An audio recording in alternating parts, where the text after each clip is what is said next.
I'm trying to speed up because we've been slow. Independent party politics, right? You always hear us talk about the case for the independent left party, right?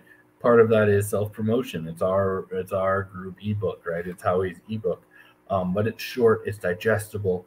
It makes a clear case. It shows the history and the functioning of American political parties, and it does so.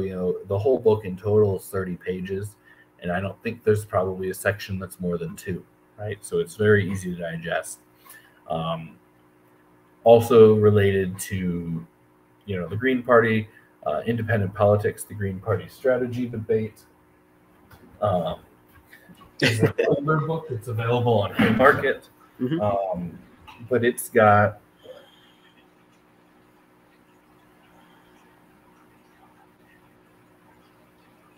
essays from a bunch of Greens. About 24 Greens, right? My light's bad. But it's about 24 Greens. It was all edited together by Howie. And it looks at it. When was it published? 2004. No, 2002. Huh? 2006. Oh, sorry. So we're a decade and a half past, right? And it's a good look into the thought process as the Green Party grew. We talked about Eugene Debs, right? Another one, right? He wasn't writing tomes, right? Wasn't writing a lot. He wasn't really as much an author, right? He was an activist. He was a speaker. He was an orator, right? He went to prison for speaking, for his Canton speech against World War I, right? And it pisses me off to no end, right? That the left flank of the Democratic Party, DSA, Jacobin, have really grabbed onto Debs and really wanted to portray Bernie as the, Debs' successor. The problem with that is that Bernie broke with Debs on a fundamental issue for Debs, and that was independence, right? Mm-hmm. Debs honestly, as a socialist, was a relatively conservative socialist, right? Which, he was a socialist, but he wasn't. You're not going to see the same things coming out of him as you would from, Fred Hampton or Malcolm X, right? That we talked about on the previous page. It's a lot tamer. But he was adamant about independent politics. And that came from his experience, working within mainstream politics. So really key there. Kaliakuno's It's Ecosocialism or Death is a great piece. A few years ago, I've given the workshop a few times, but I gave a workshop at the Green Party Annual National Meeting called for an eco-socialist Green Party. And I had some printouts, of additional readings that people could, take home with them. One of them was Howie's piece for, I believe, Independent Socialist Review that eventually became the case for the Independent Left Party. Another was Kaliakuno's It's Ecosocialism or Death, which was printed in Jacobin. But Kaliakuno's another one who's living it, right? He's the person, one of the people behind Cooperation Jackson, big in the municipalist movement, and a supporter of the Howie and Angela's campaign in 2020. So he's another big one. And then I put it first, but I wanted to loop back to it. The Democrat to Critical History by Link Selfa is another one of those key books, right? People we complain a lot about the Democratic Party, but when you read it all laid out, right? Every Green Party local should do a reading group discussion on the Democrat to Critical History. It's a great resource for making the case for independent politics as opposed to an inside strategy. And then kind of tangentially on this, on the abolition of all political parties, and both of these are actually from Germany and the post-war period. On the abolition of all political parties by Simone Weil, is a very short book, again, 20, 30 pages maybe. And it seems odd to include this in a workshop that is advocating for an independent political party, because Whale makes an impassioned case that parties shouldn't exist. I do disagree with her on that point.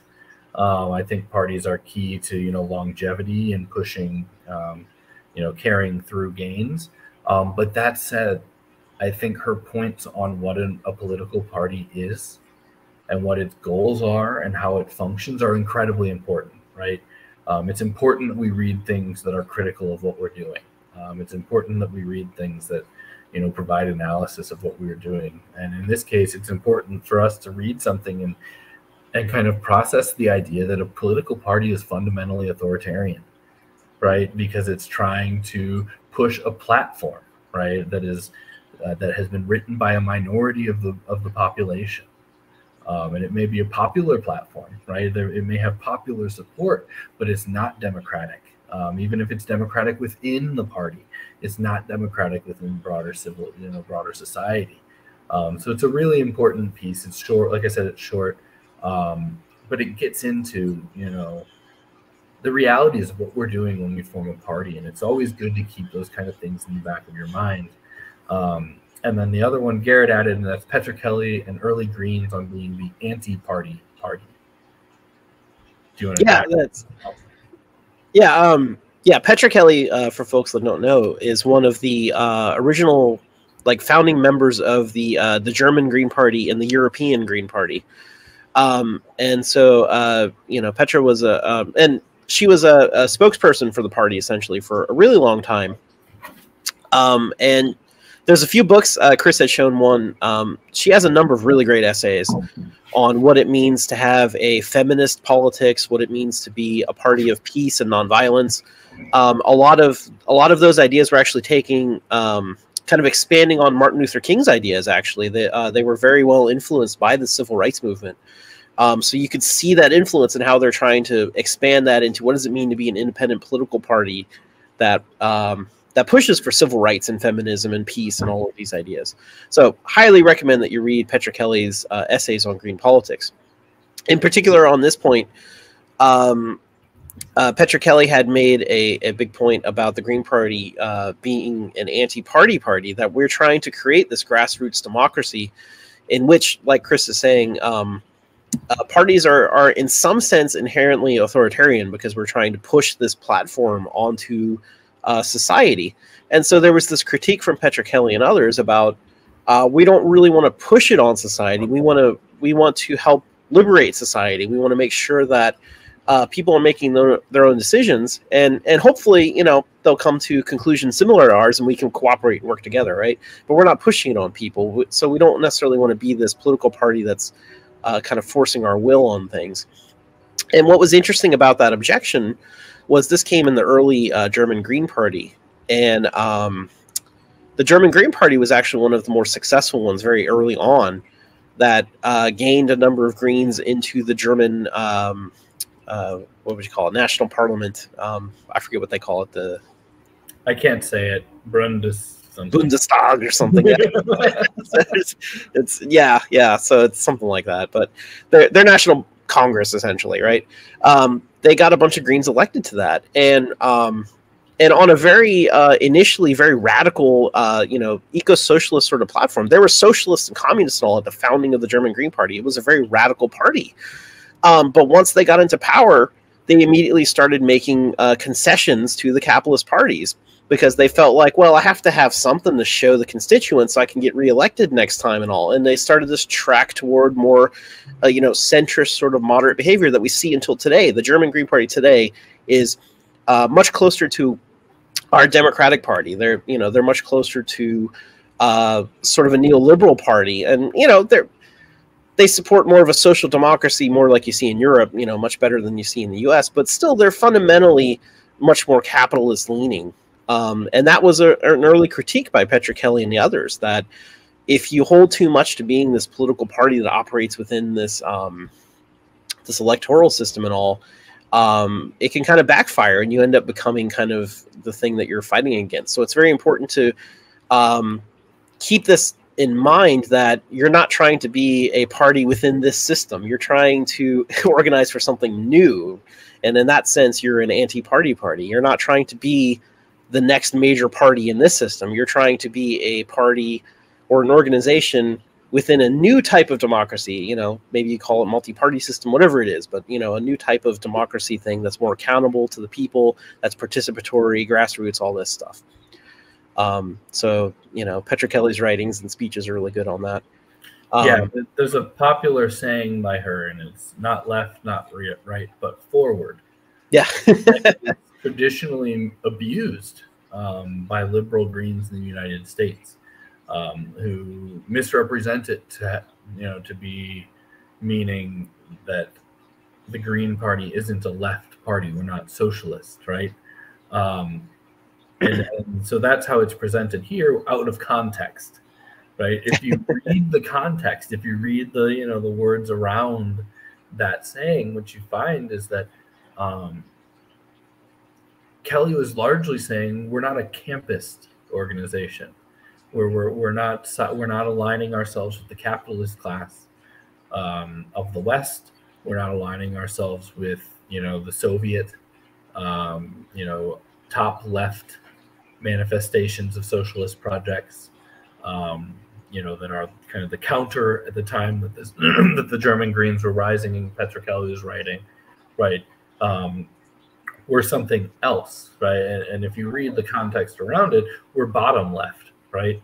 We're grassroots left. We're decentralized left, not authoritarian left. We're you know, direct democracy, not state rule. You know, not one party state rule. And so, yeah, Petrocelli and her early writings are definitely key. And, you know, like we said earlier about Darwin, you know, decades removed and without context, she's very much been weaponized at times as well. Yeah.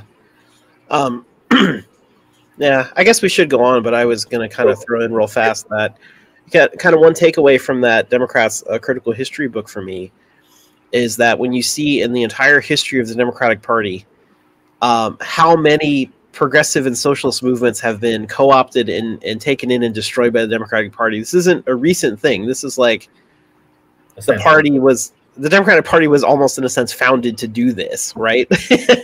So it's really important to keep that in mind, that it's been going on for like 150 years with the Democratic Party. And where we've made progress has always been when there's independent movements, whether they be, you know, radical unions, you know, the civil rights movement, feminism, environmental struggle, whatever it is. It's always been independent movements that have gotten that ball rolling, not people joining the Democratic Party. Yeah, it was the civil disobedience at Seabrook from the Clamshell Alliance that Howie founded, you know, co-founded, that ended up stopping, you know, long term, even though they lost some short term battles. Long term, that civil disobedience, that, you know, that movement is what killed nuclear in the Northeast. You know, it effectively stopped plant production. Like I said, they lost some fights too, right, along the way, but in the end, the mainstream politics and the economics, because nuclear has never been very economical, but the mainstream politics had to bend to the movement, and had the movement been co-opted, I don't think we would have seen that need to, you know, actually give that level of accommodation.